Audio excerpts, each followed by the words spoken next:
Hello and welcome to Queendom TV. We've been covering the Amanda Bynes story because we want to support her as she is also in a conservatorship and we're finally getting some justice for the conservatorships. In this video, I want to talk about the role of men and the role that they played, these different industry men, and also actually her father in this video, to kind of look at some other things that could be contributing to what she's going through. Because a lot of people like to suggest that with these child stars that the fame gets to them and this is why they go off the rails. Well, I actually think it's something different. I actually think they're built for this. I think what's happening is there are a lot of things that we don't know about, that people are not speaking about, that are going on, that are having an effect. And so that's why I'm talking about this.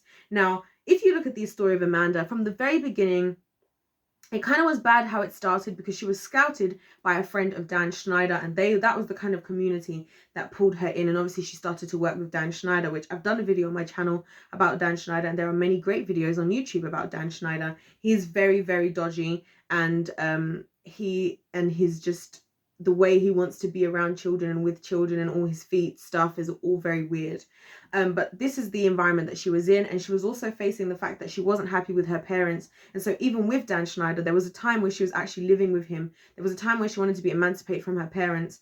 And she was living with Dan Schneider and his wife, which the fact that Dan Schneider has a wife as well always baffles me with things like this. But anyway, and so he had a wife, but he was still hanging around with Amanda, and that was all very weird. Now, it's not just Dan Schneider and the industry people and whoever else she hasn't spoken about, which she did mention in a tweet once about Dan Schneider, that she's got a lot to say about him.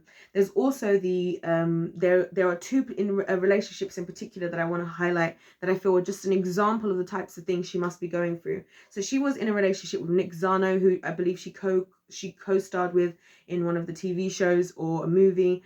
He was 24 and she was 17, and when they were together, so she was underage. She was not 18 years old. I don't know if you class that as underage. To me, that's underage anyway.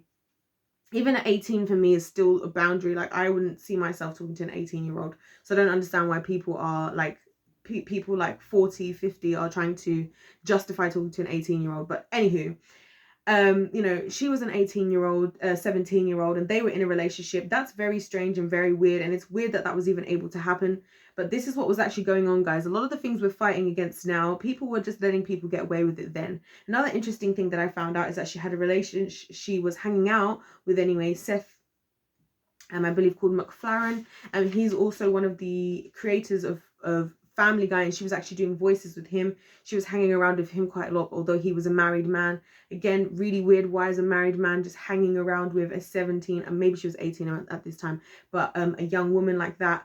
And so just having these weird kind of people around her, these weird relationships, this weird dynamic with, even the opposite sex. And then obviously there was a time where she accused her dad of abusing her and wanting to, do, the inappropriate sexual behavior with her, and she retracted that claim 2 hours after saying it. I will state that. But just because somebody takes something back in this day and age doesn't mean that they're actually taking it back. It might mean that somebody sent them a very threatening message or made a very threatening call, and that's why that decision is being made. So that's why those are just some of the people that she was surrounded by. Those are some of the men, just to think of 4 of them, all of those pretty bad people, in my opinion, influences to be around, especially as a young woman, and also a very vulnerable position for her to be in. And I think a lot of the things, from what I can tell, from what I can see, and what happens in general, in my opinion, when it comes to children being introduced to things too soon, is at the time you may not realize, you may enjoy it, you may even think, no, when I say enjoy, by the way, I'm talking about like when she's hanging out with people or having a boyfriend that's 7 years older than her. I'm not talking about Dan Schneider stuff. But you may seem like it's not that bad. You may just feel like you're a bit adult. But I think the thing that people keep missing and ignoring when it comes to child stars is the fact that they're still children. She still was a child. She still was a 17-year-old girl. And so I think the real effects of doing these kinds of things and the meanings of those things, I think those things started to hit her later in life, as happens with a lot of people. A lot of adults nowadays are dealing with, realizations about things that happened when they were children, being able to, I mean even me looking back at how I was when I was younger, and thinking about people who, men out there in the world who would want to approach me. I even some of the men who men who, like, back then wanted to approach me. Sorry about that. I think, wow, like you were literally trying to speak to a child, like you were interested in a child, and it's making me realize a lot of things.